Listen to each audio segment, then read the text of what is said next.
gouvernements finissent par annoncer des mesures économiques, politiques, voire électoralistes à destination des classes moyennes. L'obstacle à une définition précise des classes moyennes, par trop sensible aux hypothèses des courants théoriques, ne peut être dépassé qu'en raisonnant à l'aide des concepts de classe médiane et d'électeurs médians et de voir enfin le sujet s'éclaircir. Pourquoi le politique s'intéresse-t-il régulièrement aux classes moyennes ? En cause une forme de tragédie de ces classes, à la fois trop riches pour être aidées, trop pauvres pour pouvoir se débrouiller seules. Le point bas des classes moyennes demande à l'État transferts et autres subventions.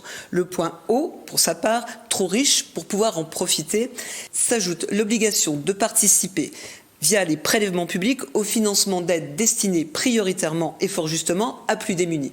Pour preuve la faiblesse des transferts non contributifs perçus par les classes moyennes. Il en découle un sentiment d'injustice aboutissant à une remise en cause des politiques économiques luttant contre la pauvreté ou favorisant le logement social, accusées de participer à l'éviction des classes moyennes, de freiner l'ascenseur social.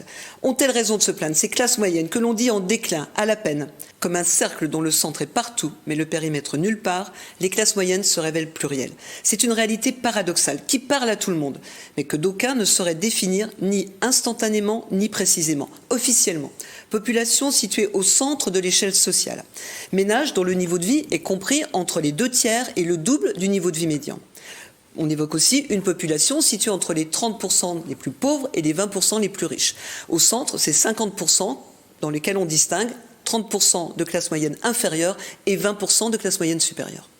Impossible d'ignorer l'évocation d'un ressenti de déclassement. Il se lit dans l'autopositionnement social des Français à 49% dans les classes moyennes. Il se lit dans la panne de l'ascenseur social. 6 générations à se languir dans les classes populaires avant d'accéder aux classes moyennes. Un ressenti qui peine à dissimuler une moyennisation évanescente. Quand près de la moitié, 46%, des classes moyennes inférieures se disent fragilisées par l'inflation. Lorsque les profs du secondaire se plaignent d'un pouvoir d'achat en berne.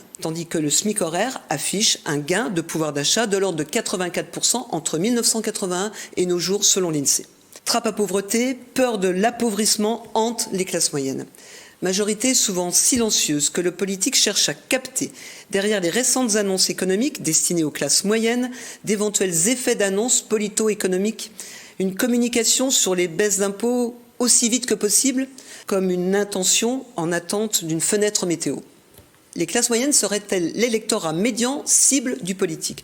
Au-delà des autopositionnements des classes moyennes, très dominantes chez Renaissance à 64%, ils dépassent 50% ailleurs, sauf pour le RN et LFI à 42%.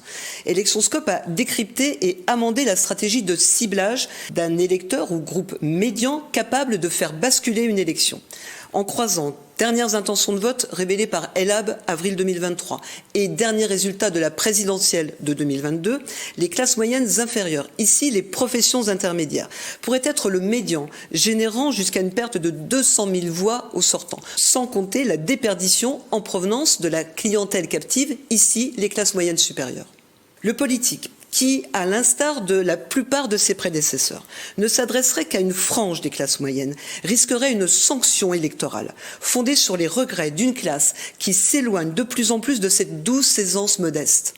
Et Aristote de signaler, comme une évidence pour lui, que l'association politique est surtout la meilleure lorsqu'elle est formée par des citoyens de fortune moyenne.